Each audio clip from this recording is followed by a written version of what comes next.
Training Camp Edition, orange and blue today, presented by Sean Honda. Cecil, Lammey, Andrew Mason going a little bit early today because, well, it's a Saturday. We're giving you an extra show. Brandon Stokely would call this lanyap. I love that word, Mace. But we are here for you. And a little bit early today, a little bit more than a half hour, a little bit less than an hour, and a little bit to talk about when it comes to the Denver Broncos and what we saw in training camp today. Perch that you found, because I'm up in the media tent there on the plaza right there at the top. Where are you watching practice? I'm at the trees. The media tent is way too crowded, and it's with there's a bunch of extra chatter. I'm gonna sound like an ass when I say this, but whatever. There's a bunch of extra chatter in the media sometimes that I don't want to hear, and it's stuff that's either hen house stuff that we get in the media, or it's like stuff about apologies, Mace, baseball. Like, I don't care. I'm there to watch football. I want to watch football. I want generally quiet around me. So yeah, the media tent is not the place for me. So. Oh, okay. Yeah, see, I like some of that baseball chatter. I will admit sometimes it can get a little much, but you can bring baseball talk all day for me. It doesn't keep me from being able to watch what's going on. The key is don't expect I can have a conversation. Just don't expect me to look at you when I'm having a conversation. My eyes are on the field, right? Right. And it's funny, as I look and I can see my television, there's a football game on. Former Bronco quarterback Chad Kelly is doing very well leading the Toronto Argonauts of the Canadian Football League. They're up 21-0 on the Saskatchewan Roughriders. But yeah, so it all has a Bronco connection, right? But yeah, I'm looking at the football that I'm there. I'm on the clock, right? I'm paid to do a job. So I feel like I should have that as being my concentration. But yeah, I don't mind a little baseball chatter as long as it doesn't affect my work. But yeah. Right. Yeah. I got you though. I got you. For me, I'm just like it's kind of like the Senior Bowl. Matt Waldman and I had to start hiding years ago because I'm like, talk to me at Saucy Q. Okay. When I'm at practice, I want to watch practice because I love it, dude. I love training camp. I love what we've seen. Some people have said the last 2 days have been kind of boring. Oh, okay. Yeah, sure. But we've seen some football and we've taken some notes, some copious amounts of notes as well, Mace. Right here. Mm-hmm. My notes are not light and sweet. Okay, light and sweet, baby. We'll get to Frank Clark. When do you want to get to Frank Clark? Because that seems to be a hot button issue for people out there. Let's just start because it's funny because I was having a text conversation a couple of hours ago, and just observing the reaction to what he said. That's Broncos Chiefs it's not a rivalry. Honestly, I think the reaction in Broncos country has been pretty positive, very much saying, yeah, he's right. It's not. Yeah. He's just telling the truth here. The Chiefs have won 15 consecutive games against the Broncos. There aren't hurt feelings as a result of that. Right. There's not hurt feelings. And my whole thing with the Frank Clark thing, if you take offense to that, it says a little bit more about you than it does about Frank Clark. Now, could he soften it up a little bit for the fans? Could he have like, man, I used to love those guys, but now I hate them because I'm a Denver Bronco. Could he have said some of that? Sure. But when he says it's not a rivalry, that's all the truth, baby. So I feel like the Sean Payton thing where everybody's outraged. I'm like, he told the truth. Frank Clark, who I'll be honest, I don't like Frank Clark. He had a controversy with my friend Natalie Weiner in Seattle, and Natalie's a dear friend. So yeah, I haven't liked Frank Clark in a long time, but I don't take any issue with what he said because all he said was the truth. It's not a rivalry. Both teams have to be good for it to be a rivalry. Right. The Chiefs have been good and the Broncos haven't. I mean, now he's coming over here. He's tasked with helping the Broncos get on track, achieve some semblance of parity. It's why you look back at last season and in the train wreck of what things were, don't forget how close they came to winning in Kansas City immediately after Nathaniel Hackett got dismissed. You can argue a very bad call, the offensive pass interference on Cortland Sutton. Very bad. A very bad call away from pulling off an upset that I think would have changed the entire outlook of the offseason. Yeah, 6-11 versus 5-12. But if you beaten Kansas City and gotten that streak off your back, although that being said, it's an interesting what if they'd beaten Kansas City and then beaten the Chargers, who is the Broncos coach today? Right. Could it have been Jer Bear? And You'd our still what if have your first series, round pick. somehow, some way, we got to get another what if or two in before the start of the regular season when I this show think so. becomes about what's happening with the daily Yeah. incarnations of the Denver Broncos today. The Frank Clark thing, it's not a controversy. It's just the truth. Now make it a rivalry. That's the thing. And our friend Dan Jacobs says, who's Andrew Mason's chief rival? Who is the Broncos' main rival? Let's change it from your rival, unless you want to say who your rival is. But like, who is the Broncos' rival? I think on Jacobs' show today on the Fan, Richie or somebody brought that up to him. I mean, it depends if you're talking about a team that is relatively on the same level as you. Although, I mean, how many consecutive games have the Broncos lost to the Raiders? 6. I'd still say historically, though, it is the Raiders. And look, historically, the Chiefs are still a rival. I mean, I think it's a little bit of a nomenclature thing on what Frank Clark is saying. Historically, it's still a rivalry, but right now it's in the dumps. It right now where the Broncos are. For those who've been around these parts a long time, where the Broncos are is where Colorado football was when Bill McCartney got there. And they were in the dumps coming off of the Chuck Fairbanks era. And not long in for Bill McCartney, he starts pointing to Nebraska as the team they were trying to get. Nebraska, big dog, right? Nebraska circled it in red, I believe, right? Yes, Isn't that the stories? Yep. You know, Nebraska laughed it off for a few years, but by 1989, a big year for the Buffs, a big year for Taylor Swift. Not the case anymore. Yeah, not the case. And now I'm thinking about and Big Al's told the story multiple times. And I was playing in a state championship back in the early 90s in high school as quarterback. And I had Sal and Essie's initials on my wristband, which was against Shasta rules because you couldn't have a multicolored wristband. So I had to turn it inside. So every time I was looking at plays, I was seeing Sal's name. And the stories of like the Nebraska fans were like, where's your quarterback? Like hinting stuff at their deceased quarterback. Yeah, screw Nebraska. I hate the Bug Eaters. I hate them to this day. Hopefully Dion takes care of business, but I guess that's gold and black today. That'll be for a different show. Maybe we do gold and black today leading up to those first 2 Buffs games, because there's going to be a minute coming up in early September where the Broncos make their cuts, and then they have that weekend off for Labor Day as the NFL kind of takes a pause on Labor Day now. It's going to be the Buffs moment around here until the Broncos take the field against the Raiders in week 1. So, yeah. And it might be a brief moment of TCU and Nebraska handling them. I know. We'll see. We're fixing to find out. If you have any more on Frank Clark, please interject, brother. But like for me, I thought today was a better day for Russell Wilson. Wasn't a perfect day by any means, but I felt like his timing and his rhythm were better. There still were times when he held on to the ball too long, causing passes that were broken up, pass batted at the line of scrimmage. We actually saw Nick Bonito do something that's not against Russ. That was against, I believe, Jarrett Stidham. But either way, let's talk about Russell Wilson. Everyone wants to know, how's he taking to Sean Payton's offense? It seemed like today was better. Not perfect, but better.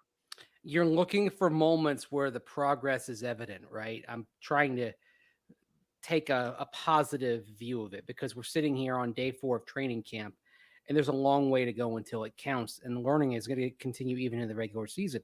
So when I see, for example, first play of 7-on-7, and he goes back to throw, and he fires a howitzer into to Tim Patrick for about 12 yards.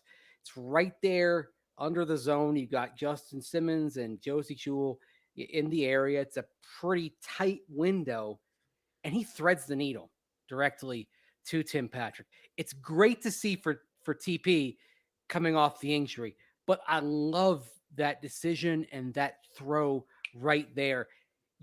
Again, kind of like we talked about with the Greg Dulcich play to end up in the Caden Stearns interception yesterday. You want to see kind of testing of what he can do. Right. What the receiver can do, what the receiver can go get, but also what Russell Wilson can do at quarterback in this scheme. So that play stood out. The other big play, it was more a great play by Cortland Sutton than anything else. Russell Wilson, a nice job to under duress. There was pressure, but he did climb the pocket. Yes. Instead of last year, something that happened quite a bit, Russ would drift and dart. There was a little bit of that simian drift from time to time, right? Mm-hmm. Remember Gary Kubiak talking about Trevor drifting in the pocket. Right. Well, when I see Russell Wilson climbing the pocket instead, and it's a great play by Cortland Sutton, no doubt. On Pat Surtain, by the way. Yes, exactly. Play of the day. It was on Pat Surtain. Very rare. Yeah, that didn't happen last year in camp. No. When Court went against Surtain, PS2 wiped him out. The hammer on him. But yeah.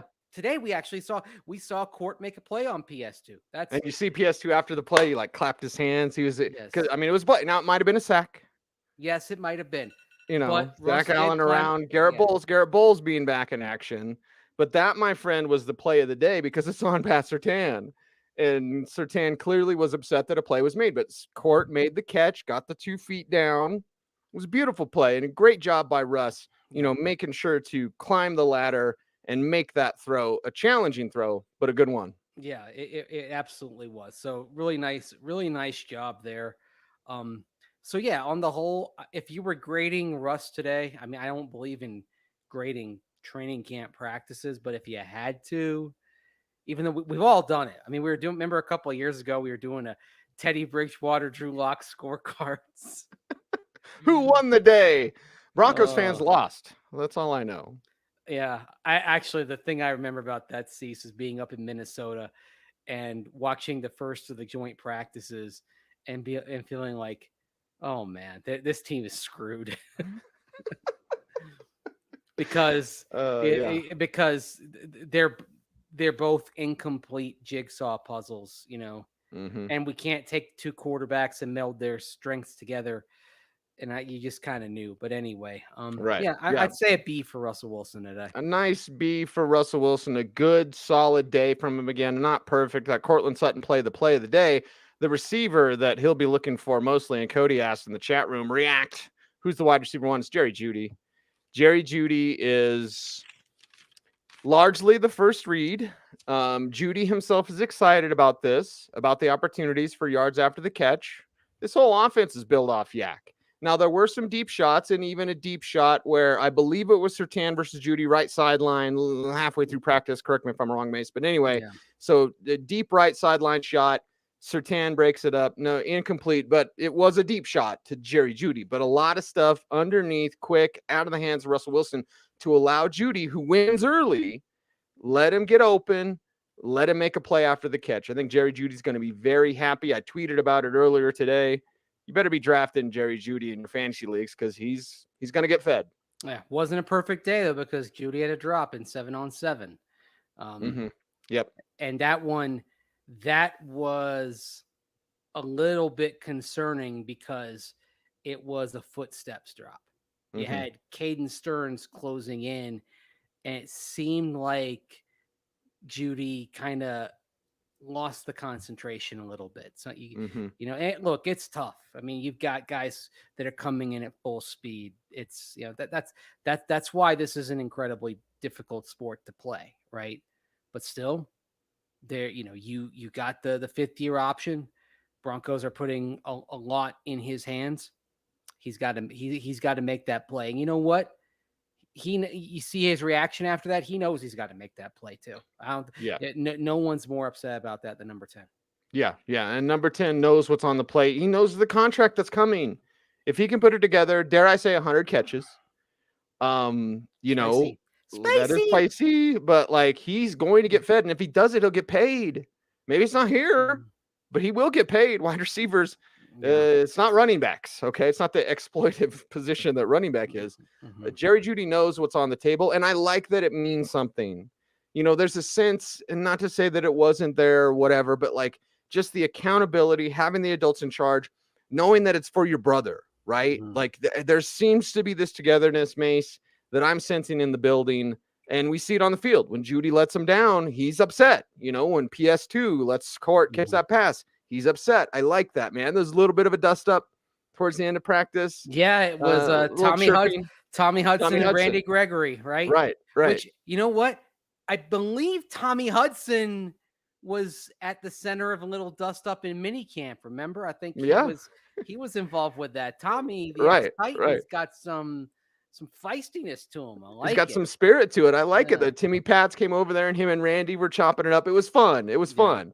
But you notice Sean Payton let his guys police themselves. Okay, and here's another thing. Like, he doesn't want to see it get out of control, but historically Sean Payton is okay with some intensity and hot tempers in camp. Like, yes, he wants to see that. So, there are some coaches, they don't want any of that. Peyton's going to be okay with a certain level of that, as long as it doesn't become something like we saw in the Dallas joint practices last year, where it just went over the top and exploded. Or the joint practices back against, I believe it was Houston in 2014, which ended up carrying over to the field when they played in the preseason. Yes. That's the kind of thing where Peyton's going to have some pushback on. But when you have a couple of guys just going at each other, he's gonna let that go and be appreciative of the fact that the intensity and energy is there. It's funny. Like, I actually, did you say people were saying it was a boring practice? There were a couple of people that said it was boring. Like, oh, this is boring. This is kind of boring. Last couple of days have been boring. I don't think so. Okay. Well, I mean, what? It's because they don't have music except during stretch. I mean, yeah, this isn't last year anymore. We saw what last year got. You know what was boring? Every 3 days a jog through. That was boring. I mean, yes. I look back on that and like one of the first things I think of is, okay, if you want to rest people, okay? Maybe on those third days, if you want to rest your vets, you just have a day that belongs to the second and third teamers and give them a chance to prove themselves. And they're more spry. Let them go at full speed for a little bit and see. So, anyway, let them compete. And Tom was right. That was a great game. I mean, I think Peyton Manning got a 15-yard penalty, if I recall correctly. He did. Ran down the field to say something to DJ Swearinger, and you love it, dude. That's my quarterback. That was awesome. Yeah, that's why we like number 18 in these parts. Yes. Well, back to a guy that I don't like, and Frank Clark, and nothing to do with his comments about the Chiefs, but he was asked, I believe it might have been D, who asked him, like, well, what's the difference between championship level and like a regular team? And he said, focus, lack of distraction. And, where do you put your attention? And I think like that lack of distraction, again, back to the Sean Payton comments, like, okay, lack of distraction. It's us against the world. There's a sense that it's the Broncos against the world. They do seem to have better focus. And I'm not saying championship. Nobody should be saying that. But I thought Frank Clark had some very insightful words when talking about what is the difference between a championship team and a regular team. Sorry, I'm smiling because you're advising to not say championship. And a year ago, what was the word you were using? Dynasty. Okay. Now, let's be clear. I said dynasty for the ownership group. I think this Walton Penner group, they didn't start Walmart to be like a nice mom and pop. They started to own and destroy the world. But they started it because, if I'm not mistaken, they were having to send back too much of their profits to Ben Franklin 5 and Dime, right? And and they want to consolidate the process a little bit. Right. They felt restricted by the format of that, and so Sam Walton and Bud Walton kind of said, we're gonna do our own thing and do it ourselves. Yeah, for better or for worse, change the retailing world. Yeah. So. Yeah, and I believe in this ownership group, and I believe that yes, with or without Russ, they can build a dynasty here. Yeah. And I think we need to re-term dynasty because we're never going to see what the Patriots did. That's never going to happen. But if you want like 3 Super Bowls in 6 years, 2 Super Bowls in 5 years, something like that, I could see that eventually. Oh, I think they'll have success here in every way, shape, or form. How soon it happens that we're talking about championships, that actually depends almost entirely on Russell Wilson, more so than Sean Payton.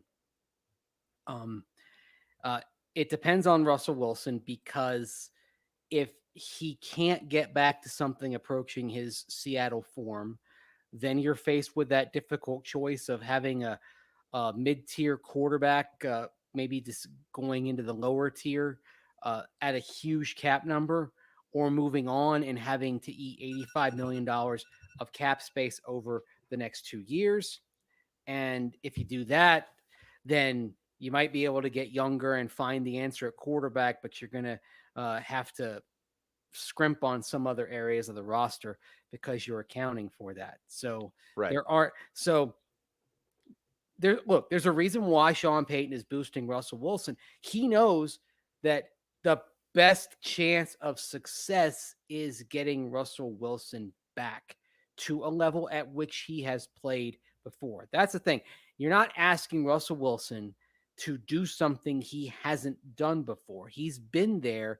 He does possess the roadmap. And I think that's something that's really, really key, and why he's still your best bet. This year is about finding out whether you're going to use that roadmap and whether you're going to keep going in that direction, or if you're going to say, okay, we have to start anew and figure things out again.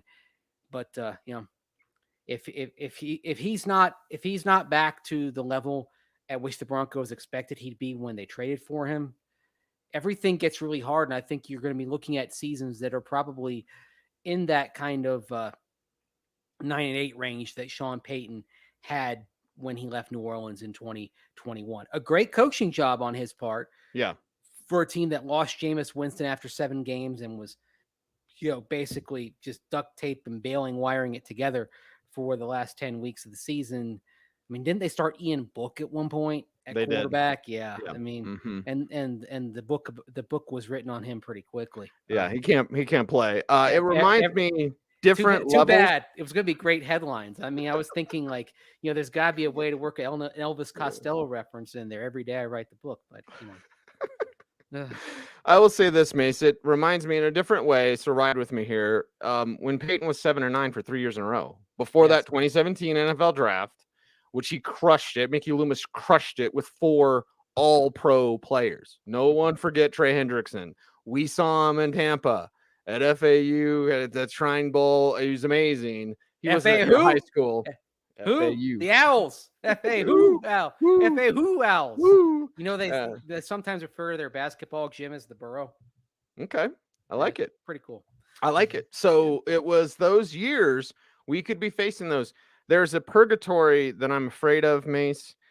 I think this year you win or you learn, and when you learn, you win. So either way, you're going to win. So I'm excited about this year because we're going to know about Russ. There's a small chance that you're like 8 wins, 9 wins, but Russ was okay. But then this game, he kind of struggled, but then here he looked good.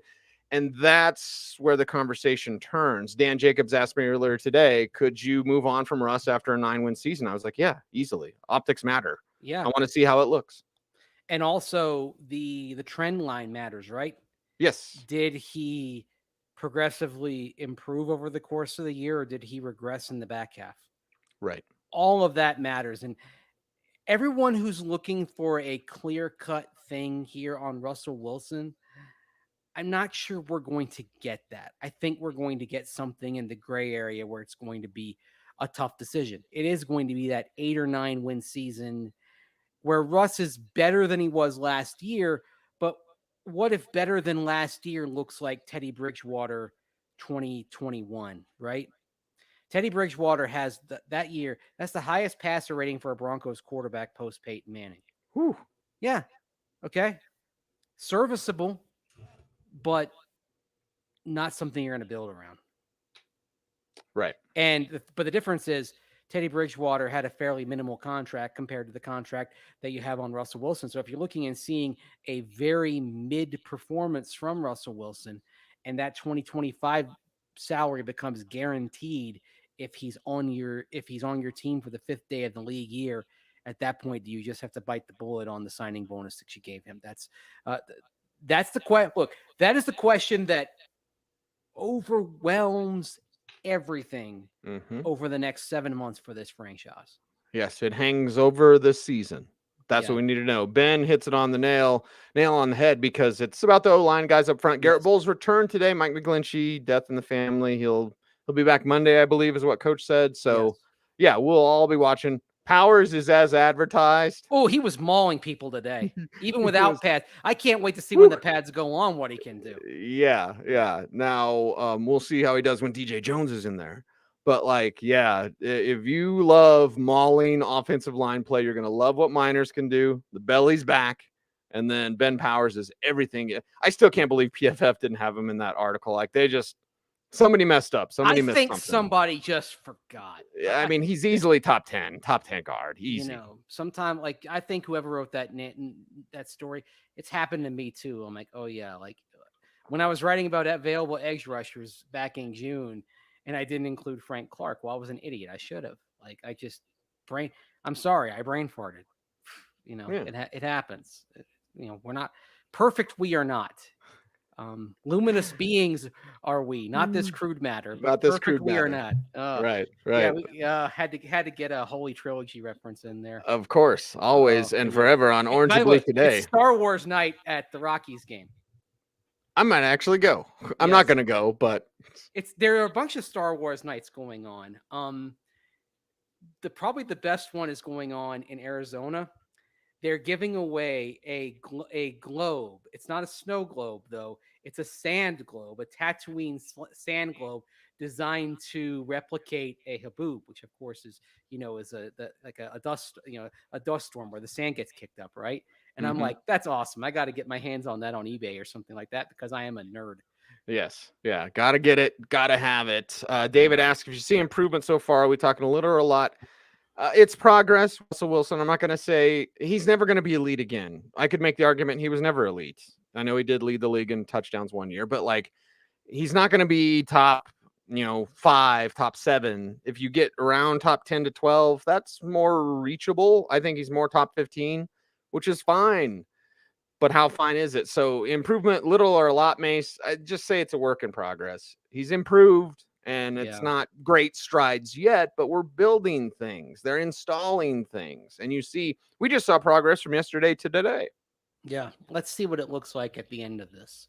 And I would even say not even in preseason. Maybe we'll get excited about stuff in preseason. But if you look at those games, you're facing Arizona, which is kind of in a total teardown mode. You're not going to, you're obviously not going to see Kyler Murray, for example, in that preseason game.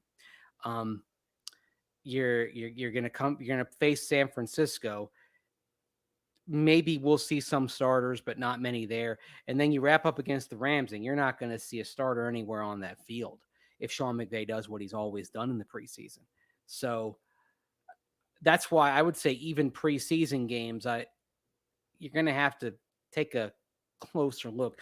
Wouldn't all surprise me if the Broncos are 3-0 in preseason, just because you may have a lot of Broncos 1s against opponents 2s and Broncos 2s against opponents 3s. And right. That could look pretty ugly for the opponent.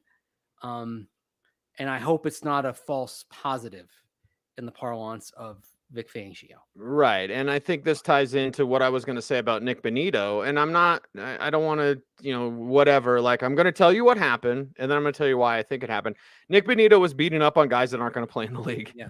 But it was good to see him make plays, like at least with confidence, because you saw him get pressure. You saw him bat a pass. He was super excited about it. I believe, was it Elijah Garcia that caught it in air? I think he caught it in air. I think so. So the tip pass from Bonitto caught in air, Elijah Garcia, if memory serves.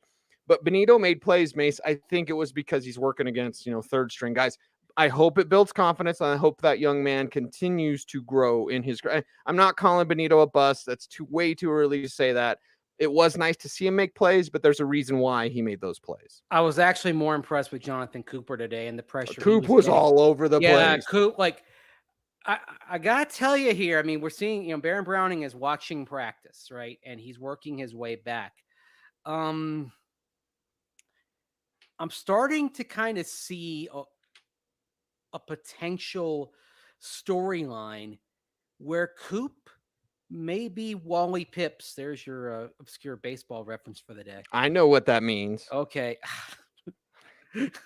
I'm good. It happened to Kurt Warner. You can't lose your job to injury until you lose your job to injury. Trent Green lost the job to injury, right? I mean, Baron Browning could lose his place and get knocked down a peg because Coop takes. I think Cooper, and I've said it before on the show, Cooper has the leap that we expected from Browning. Yeah. Cooper's the guy that does it. And it's because Browning is hurt, but we're all expecting great things from Baron Browning. Coop might be that guy. Yeah, he might be that guy. And remember, the reason why Coop was a 7th round pick and Baron Browning was a 3rd round pick was because of the heart condition that Coop was dealing with and has been treated and dealt with. So talent wise, pretty close to each other are these two. Yeah. In the 20. You went Yoda again. Because pretty close are these two. Pretty close are these two. Yes. You know, I should endeavor to do an entire show talking in like, all Yoda. Yeah, you know what? I mean, there is a term for what his syntax is. For his dialect is? Yes. Really? He uses object, subject, verb, word order. Object, subject, word, verb order. Yes. I have no idea, but yes. Yeah, you know. Awesome. Yeah, I mean that's why it would sound. That's why it would sound backwards. Object, because you know we usually in the English language is subject, verb, object, right? I've barely mastered the English language, so I'm a work in progress on that. Jeudy asked how much bigger is Benito? Not at all. And the problem with Benito, we saw this in the mini camps and OTAs, you just run right at him. You run right at him. Like he overruns the play. He's a dog that's sniffing for that quarterback, right? And he does not pay attention to the running game at all. He'll just run right by the running back and run right underneath him. It's super easy. If I see 42 on the field, I'm running right at him. Which again, give him time. He can hunt QBs. He can certainly tear up backup offensive linemen that won't play in this league. You know, we'll see if he can do more. The only time he appears to be particularly effective against the run is when it's away from him and he uses his speed because he can provide some backside pursuit. And that's a positive. It is positive. And if the play gets held up and he can close, he has so much straight line speed that he can close and take advantage of that hesitation when it goes opposite him. But we saw, I think it was that when he got out there against the Jaguars and the Jaguars were running right at him. And this is like, And over the back half of the season, even with the trade of Bradley Chubb and the injuries on the edge, that's why Nick Benito wasn't getting on the field very much because the book, you know, the second time we're going to talk about it, you know, the book written on Nick Benito around the league in terms of scouting him is if he is out there, run right at him, run directly at him. By the way, speaking of struggling a bit, there's a heavy rotation on the D line, and we saw there was a play where PJ Mustipher was out there and got blowed up by Ben Powers. So, hey, Powers is doing what he should do, but Sean Payton did say that there are going to be guys moving up and down. They want to find out what a lot of these players have, and so that's why you look out there and there's Ben DiNucci throwing to Greg Dulcich, right? That's the sort of thing that's happening right now, right? As you watch these guys, and that's an important jumping off point. I'll talk to David's point super quick. One, we thank you guys for watching and smash the freaking like button. And here's all I want to do. And maybe I'm selfish, whatever. I want to do a show with Mace because we get each other. We've always understood each other on a different level. You know, because this means a lot. I remember Tyler telling me, like, you take football too seriously. I was like, well, it's what I love, man. Like, I want to study, I want to learn, I want to know as much as possible. But we appreciate the kind words, and you know, we just want to talk about this great game. The Dulcich thing is interesting. Outside of the last catch that he had, and he did have a catch, I think it was from Stidham. He's had 2 bad days. Okay. Greg Dulcich, and the pads aren't even on. Like, that's when I thought Dulcich would kind of shine a little bit, and then, you know, the pads would come on and he'd have some rough days, but then maybe he could prove he's kind of an okay blocker. And nothing's written. This isn't in pen. These are observations from 2 open days of practice, 4 days total. I would have liked to have seen more from Greg Dulcich on the days that they weren't wearing pads. Yeah, and also if we're talking about blocking, Albert O got blown up Yes. today. At Yes. No one pads moment, on. It was man, bad. It it was was bad. bad. That's the Like, reason why he's running third team, catching passes from DiNucci. I mean, You know? he's probably, as a pure pass catcher, he's probably one of the 5 best players on this team as a pure pass catcher. Yes. But unfortunately, the position he plays, he's got to do more than that, unless they finally just say, okay, we are only going to use him in space, period. The problem is, if you do that, then when he's in the huddle, that's a tell, right? And that's the problem. Like, if he's in the huddle and it's a tell that they're probably not going to run on this play, makes it easier for the defense to react to that. So Yeah. Yeah, Easier that- for their defense to react to that. And we'll see. Monday Pats come on. And again, Dulcich has done good work on his lower body. yeah, There was 2 plays early on, and this was catching passes from Stidham, not from Wilson. 2 plays early on, and if the pass isn't, and this drives me crazy, Mace. Sorry, it drives me crazy. But if it's not right to you, you don't go get it. yeah. There was some, the one was kind of on maybe the back hip a little bit, maybe, kind of in the midsection, but not like right in front. It wasn't led to him. It's Stidham. And please, D-Mac, please stop with the Stidham thing. Anytime Stidham throws, you're like, I don't know where it's going. I have no idea. Oh, So like, yeah. It was behind him. The other one was maybe a little bit in front of him, but it's like, dude, this is the NFL. You got to go get that. Even if that's Russell Wilson throwing to you, not everything's going to be right here. And when it's just a little bit over here, a little bit back here, you've got to get that. That's your job. And Dulcich seemed unwilling to do that. I wouldn't say unwilling, because I don't. That's a critique that I really don't want to get to when you're questioning that. It's an assumption for sure, but he yeah, didn't do it.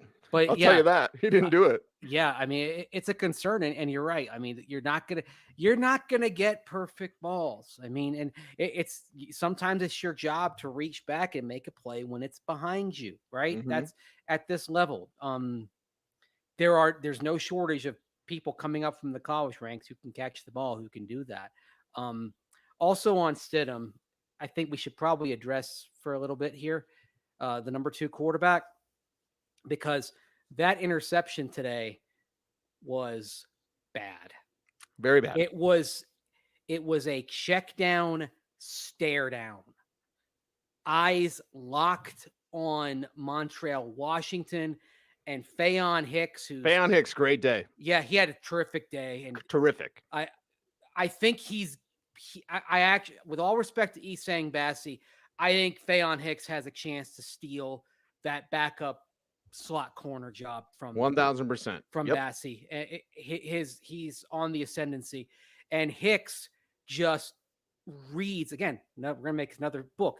Reads Jarrett Stidham like a book. Reads his eyes and jumps it, and and I know there are probably people sitting on the hillside who are probably grumbling, Montreal, Washington. No. That picks all on the QB. 1,000%. Stares him down, and you can't do that. Yeah, and he did it after making the reads. He read the full field, and then he was like, wait, throw pick 6. I mean, when you're watching it and you know exactly what's going to happen, it's like, oh my gosh. And I mean, Hicks is practically, licking his fingers at the possibility of what's going to happen there. So yeah, I mean, I said it on the radio yesterday. I can say it here. With all respect to Jarrett Stidham, he is much closer to Ben DiNucci than he is to Russell Wilson. Right. I think, let's see where it goes. There's a long way, a lot of time, a lot of coaching and all that. But that's a stallion. The notion of Stidham challenging Wilson, that's a stallion that we need to put back in the barn.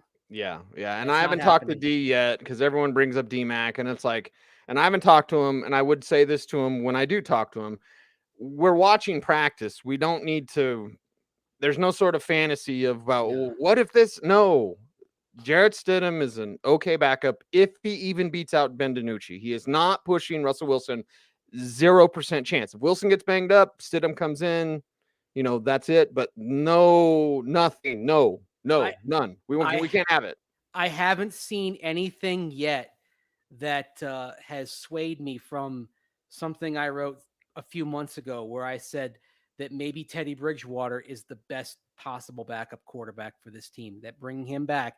And remember, he knows Sean Payton. He was Drew Brees' backup under Sean Payton in New Orleans back in the late 2010s. I haven't seen anything from Stidham that has made me waver from my assertion that, however awkward it might have been, that Teddy Bridgewater would have been the better choice as the number 2 quarterback. And didn't Teddy leave the Jets to go to Sean Payton? Am I misremembering that? Like he was with the Jets for like a minute, like a song. He was there because they weren't sure if Sam Darnold was going to be ready. Right. So he was the bridge, but then when they decided to go with Darnold, and I think the Saints traded for him right before the cut down in 2018. Yes. And then remember, he gets out there in 2019 when Drew Brees gets hurt. And the Saints looks great. It looks great. Saints kept on rolling. He turned that into a big contract from Carolina in the following offseason. And I think that should be something we consider. Remember the Kevin Hogan days, and we've talked about it when Paxton couldn't be. He made the team, and then the next day they signed Kevin Hogan. They cut his what blankety blank. But I think honestly the second quarterback might not be here yet. Okay, the one reason why I'll disagree is just because of the cap number, and I think Sean Payton really does believe in Jarrett Stidham. But maybe you know what? Sean's been pretty good about answering some of my let's talk about the punt returner. Let's talk about the third team quarterback questions. Right. In detail. That may be one I toss at him early this week to kind of just get a progress report on how he feels Jarrett has come along so far. Because right now, I mean, is he better than Ben DiNucci? Yeah, but it's not a huge separation watching these two operate. It's kind of what do you want? Because DiNucci's the gunslinger. He's a little wild, and Stidham's a little safer, and you have no idea where he's going with the ball. He's safer, but he's safer, but he's making a decision like the one he made today and staring down Montreal, Washington. DiNucci would have thrown that, but he would have been throwing it faster. Yeah. And he might have thrown it he might have thrown it to the guys that were covered instead of going to the check down. But either way, we said before the show started, Mace, we're like, we're about 40 minutes in, 43 minutes in. We're some chatty blankety blankers. Is there anything you want to hit on? There's a ton I have left to say. We could easily fill it up to that hour. I don't want to belabor things because we have more days of camp coming up, and of course our 30+ minute shows will continue. And training camp editions of Orange and Blue Today were presented by Sean Ponda. Is there anything pressing you would like to get to the people? You know what? I really like Michael Burton a heck of a lot. Fullback. Oh, he's making this team 1,000. Might have been the play of the day. Yeah, I mean, might have been the catch of the day, other than this Cortland. Here's this guy, thick brick house build, right? And the ball's up there, and he leaps for it, makes a nice catch, and gets plenty of yards after the catch. And look, if it's not going to happen very often, but if there's an opportunity for him in space, he's going to bulldoze some people getting downfield like that. He can get up to fifth gear in a hurry, and he's fun to watch. And also very key for him, he's all over the special teams. I also want to give kind of a tip of the cap to Aaron Patrick, who is coming off the ACL injury. He's moving really well. I talked to him after practice today. He says he feels like the knee is actually stronger than it was before. But the thing that, Aaron Patrick, I think, is going to be on this 53-player roster because he's one of those players that's emerging as one of those core special teamers that Mike Westhoff wants in there. And I think he's in a real good headspace right now. Both field goal kickers look good today. You can expand on that. And Kendall Hinton, I'm sorry. He came back. He had 2 muff punts today. Yeah, it was a rough day for Kendall. I like Kendall. He's not making this team. Yeah, Well, the thing about him, it's the calculus of things when you're a receiver who's on the back end of the depth chart and wide receivers are coming fast and furious from the college ranks. There are younger dudes. Okay. Brandon Johnson there's a good chance he takes Kendall Hinton's spot. Made a couple plays out there today as a receiver. he did it. That's the second straight day. Like Brandon Johnson makes plays every day. Yep. I mean, there was one yesterday where he's like moving on up, right? A lovely little curl route, and Damari Mathis, who's having a good camp so far. Yeah, he gets Damari off balance, creates separation with that curl. Russ finds him. I mean, that's a savvy play. You know, baseball time, because of course his father is former Rockies catcher Charles Johnson, and it does not surprise me that Brandon plays wide receiver with a very precise and intelligent style, because that befits what his father was when he was behind the dish back in the day. Charles Johnson is a very smart catcher, and Brandon Johnson plays with a lot of intelligence out there. There's some Tim Patrick to his game. Yeah, not the same build. No, smaller, slighter of build, but he's got the dog. He's got the dog in him. He plays smart, but he's got that dog in him.